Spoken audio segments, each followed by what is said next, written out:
Industri gula pernah merajai Indonesia di masa kolonial yang ditandai dengan berdirinya puluhan atau bahkan ratusan pabrik gula yang terutama ada di Pulau Jawa. Namun pada abad ke-20 terjadi malaise atau krisis yang menghantui seluruh dunia yang mengakibatkan banyak sekali pabrik-pabrik gula yang ada di Indonesia gulung tikar. Salah satu yang ada di belakang saya, ini adalah pabrik gula termuda yang ada di wilayah Yogyakarta. Sayangnya ia tidak berumur lama dan hanya menyisakan tembok-tembok bekas pabrik gula yang ada di sini.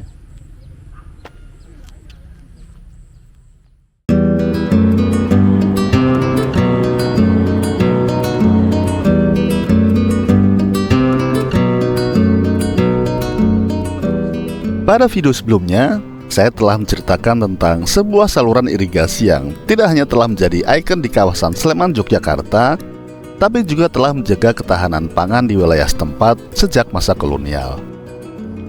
Awalnya difungsikan untuk menjamin kelancaran pasokan tebu sebagai bahan baku produksi di pabrik-pabrik gula milik kolonial, hingga kini saluran ini masih tetap berfungsi untuk mengairi puluhan ribu areal persawahan dan mempertahankan kawasan ini sebagai lumbung padi di wilayah Yogyakarta. Namun siapa sangka, petualangan kecil saya belum berhenti di situ. Tak jauh dari Buk Renteng berada, tepatnya di Sendang Rejo, Kapanewon Minggir, saya menemukan sebuah reruntuhan yang membuat saya penasaran. Warga setempat menyebut lokasi ini sebagai lapangan Babrik, sebuah toponim yang merujuk pada kata pabrik. Dari Google Maps terungkap bahwa tempat ini ternyata adalah sebuah pusat industri gula yang berpengaruh bagi kehidupan masyarakat setempat di masa lalu. Sebuah pabrik gula yang bernama Sendang Pitu.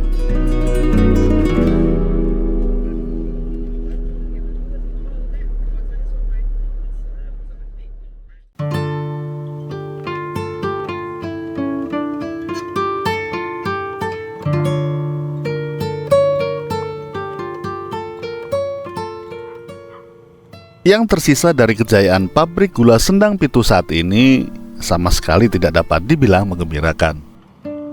Bentuk fisik keseluruhan pabrik gula ini sama sekali tidak dapat diidentifikasi lagi karena hanya tinggal sisa pondasi atau bagian dasar bangunan yang sebagian sudah ditumbuhi semak-semak. Sama sekali tidak terlihat sisa dinding, apalagi mesin-mesin uap yang dulu pernah menderu dan berdentang. Bekas-bekas cerobong asap pun sudah tidak ada lagi. Saya juga belum berhasil mendapatkan dokumentasi foto lama dari pabrik gula ini, sehingga sulit sekali membayangkan bagaimana megahnya pabrik ini di masa jayanya.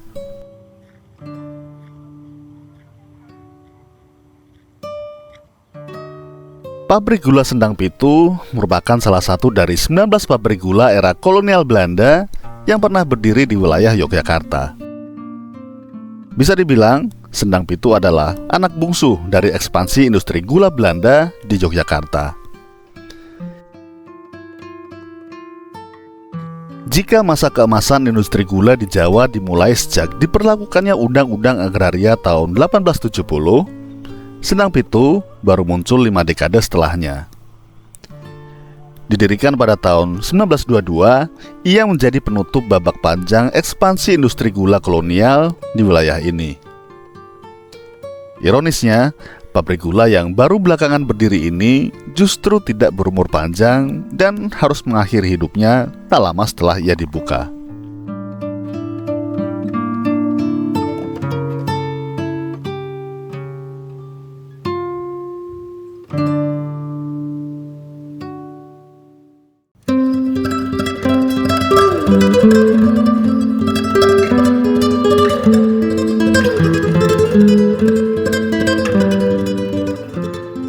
Pabrik gula Sendang Pitu dibangun oleh NV Coloniale Bank di atas lokasi bekas perkebunan tembakau milik NV Verenigde Klatense Cultuur Maatschappij.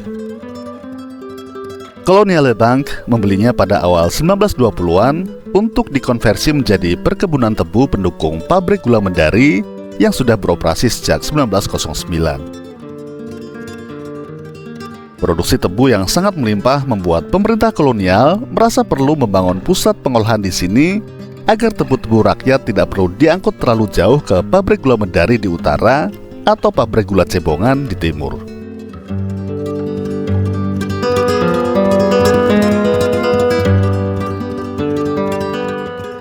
Pada bulan Mei 1922, cerobong asap Sendang Pitu mulai mengepulkan uap pertamanya. Dengan luas areal mencapai sekitar 700 bau atau sekitar 490 hektar yang didukung irigasi utama dari Kanal Van der Weyck, produksi pabrik gula ini terbilang menjanjikan. Pada tahun 1927 saja, pabrik ini mampu mengiling hingga 11.800 ton tebu.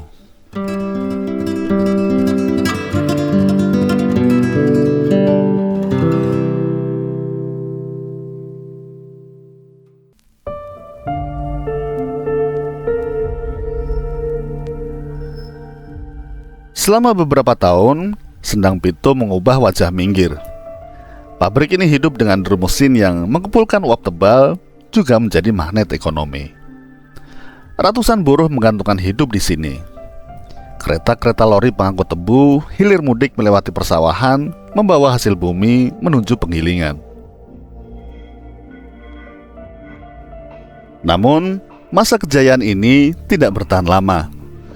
Nasib malang seolah sudah mengintai sejak awal. Krisis ekonomi global atau yang sering disebut dengan Malaise yang dimulai akhir 1929 menyebabkan harga gula dunia jatuh ke titik terendah.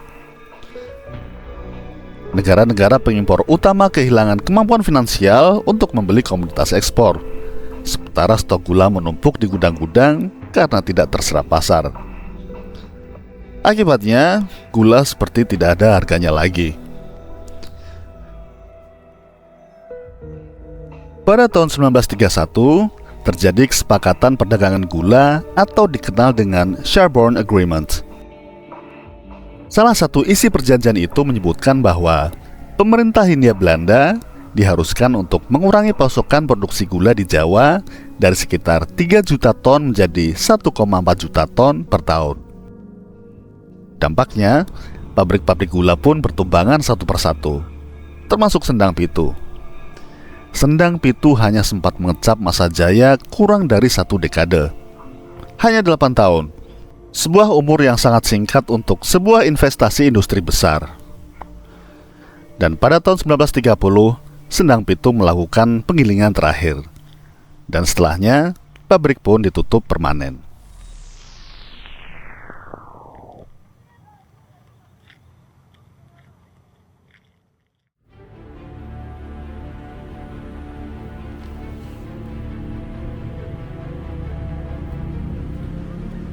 Sudah jatuh masih tertimpa tangga pula. Mungkin peribahasa itulah yang bisa menggambarkan apa yang terjadi dengan pabrik gula Sendang Pitu setelahnya. Setelah tak lagi beroperasi karena resesi, bangunannya pun hancur karena perang. Konon, pada saat Perang Dunia Kedua, kompleks pabrik ini menjadi sasaran pengoboman tentara Jepang.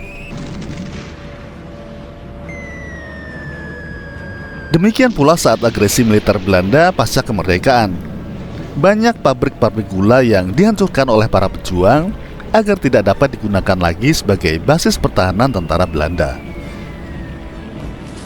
Nampaknya, itu pula yang terjadi pada pabrik gula Sendang Pitu. Semuanya luluh lantak dan sisa-sisa materialnya yang masih bisa digunakan seperti batu-batu bata dan besi diambil masyarakat untuk membuat rumah tinggal. Pabrik gula Sendang Pitu pun kini tinggal kenangan.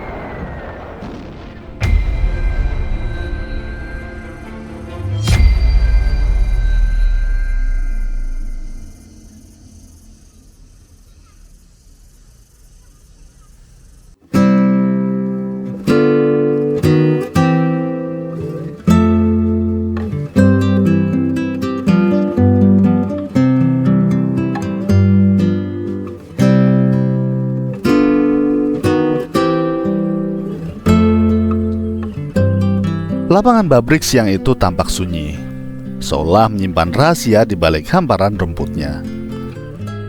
Kejayaan pabrik gula Sendang Pitu mungkin telah lama usai. Sebagian materialnya mungkin telah melebur ke dalam dinding rumah-rumah penduduk. Sementara sisa-sisa pondasinya yang kaku pun hanya bisa diam termangu, seolah menunggu kapan tiba saatnya ia akan sirna ditelan oleh waktu. Namun, nama Babrik tetap melekat kuat dalam ingatan warga, sebagai bukti bahwa sejarah punya caranya sendiri untuk tetap hidup. Sendang Pitu pun akan selalu menjadi pengingat tentang betapa rapuhnya ambisi manusia di hadapan roda zaman yang berputar. Saya Anjas, sampai jumpa pada cerita selanjutnya. Wassalam.